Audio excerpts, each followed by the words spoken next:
Chris Godinez, licensed professional counselor, the host of We Need to Talk every Sunday at noon.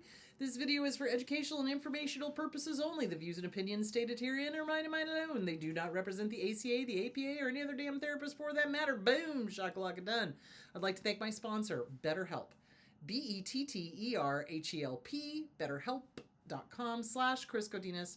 They're an online therapy company. They are international, PhD level, master's level, and I've gotten great feedback from people using them. So thank you, BetterHelp.com/Chris Godinez. Okay, so today's question is, after leaving my narcissistic ex, I often remember the happy times, the good times. How do I stop this and focus in on what they really did to me?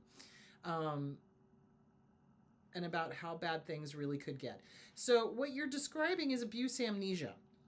So abuse amnesia is where we suddenly forget everything that they did to us, or we push it to the side, or we minimize it, and we go, oh, wasn't it that, but do you remember when they, so it's walking down the Primrose Path is what it is we forget abuse amnesia, we forget what they did to us, and we focus only on the good times. So it's a function of having been abused by a narcissist that did the intermittent positive rewards. Look, if an abuser was bad all the time, like from the get-go, we would have nothing to do with them.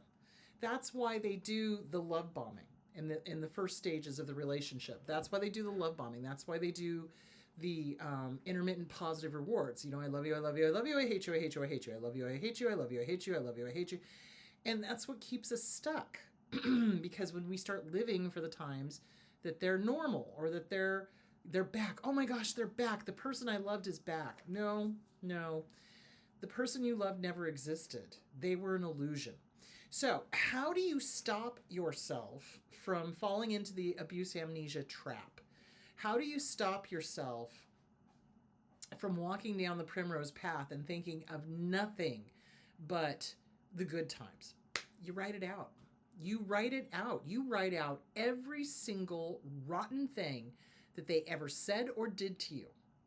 And you're going to have to do some thought stopping. So when your brain starts going, oh, but, you're going to have to be like, okay, brain, I hear you knocking. Shut the bleep up. We're going to go read this about all the things that they did to us. And then you read all the things that they did to you, and you allow yourself to get angry.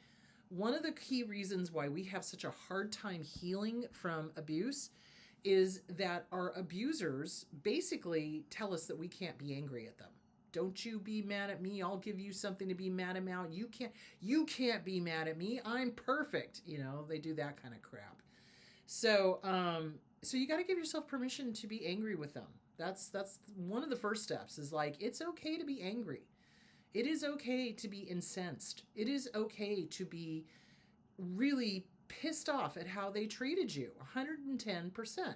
So you write it all out. You get it out of your head. You get it onto paper. So, you journal it. Okay, so in the beginning of the relationship, that was the thing you miss. But that's an illusion. The real them is all of the abuse that happened after.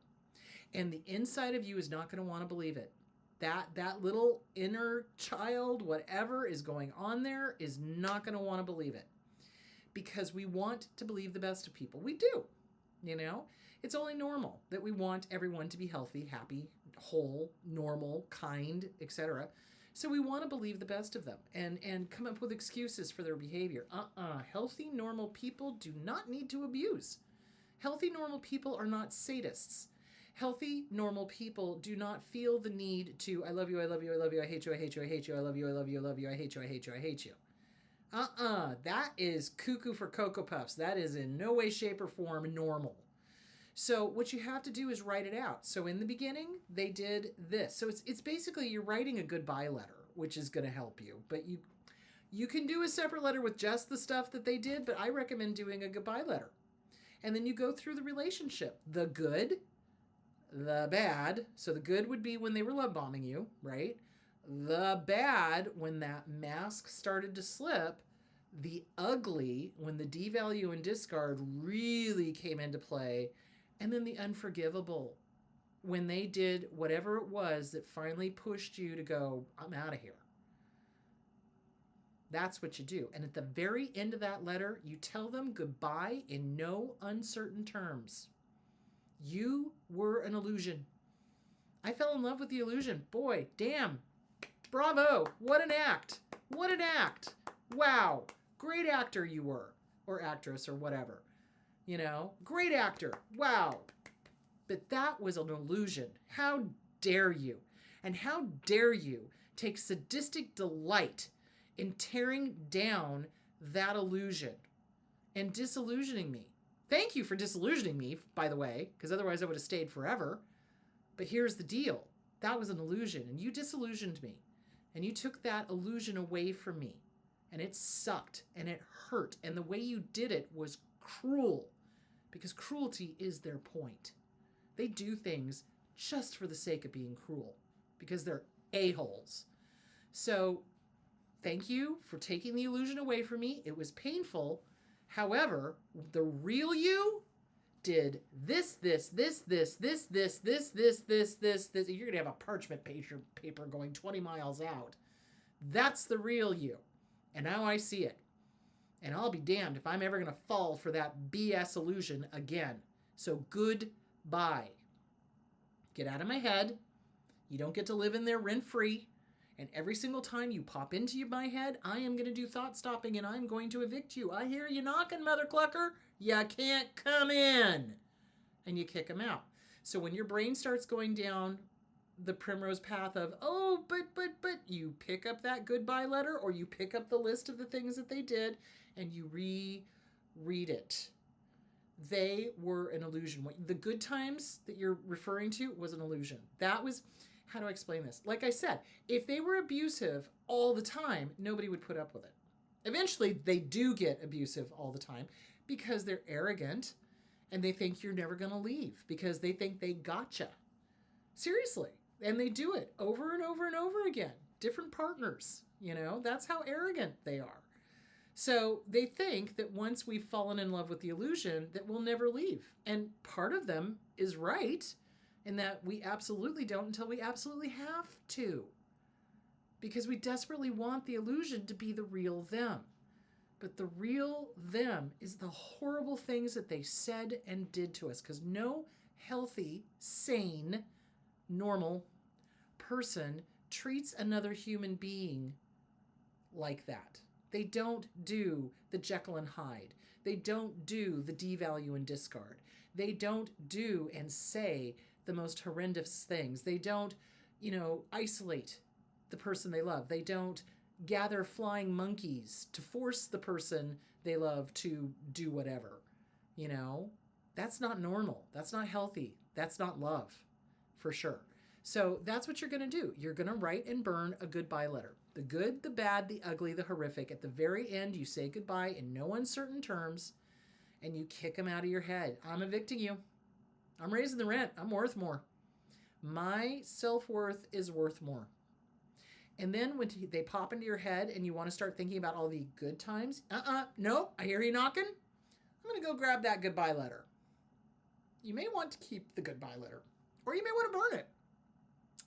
But either way, you want to remind yourself of the goodbye letter and why you left them. There's a reason. We don't leave, generally, healthy relationships. We generally leave unhealthy relationships. Does that make sense? So, now, if you're really messed up, somebody who gets into a healthy relationship freaks out and leaves it because they don't think they deserve it, but that is something completely different. So, in this case, when they're so abusive that we finally say, that's it, I'm gone, or they find a better supply and discard us, it's really hard. It is to let go. You got to let go. You got to pry your fingers off of that. They were not the illusion you fell in love with. They were the devalue and the discard. And you got to remind yourself of that. So write and burn letters. Write a goodbye letter. Don't go down the Primrose Path. Don't even allow it. If it starts, nope, thank you. I hear you knocking. You can't come in. Go pound sand. I'm not playing this game. I know who this person was. No, thank you. They were abusive. And you're going to have to do it over and over and over again. It is a very powerful draw that they have because they were fantastic actors. They really were. So yeah, so that's what you're going to want to do. All right. Well, I hope that answered the question. The other thing you're going to want to do is work on your self esteem. Self esteem workbook, Glenn Schiraldi, CPTSD from Surviving to Thriving, Pete Walker. Codependency, Facing Codependency by Pia Melody, Codependent No More, or The Disease to Please by Harriet Breaker. And that's going to help you let go. You just got to keep reminding yourself that you fell in love with an illusion, and that happy time was an illusion. It was part of the act. Because, like I said, if they were abusive the whole time, we never would have anything to do with them. It's generally either they find a better, quote unquote, supply or a more exotic supply or something that really feeds their ego, and they abandon us, or we figure out what they are and we leave, and either way, it's like you don't have to leave healthy people.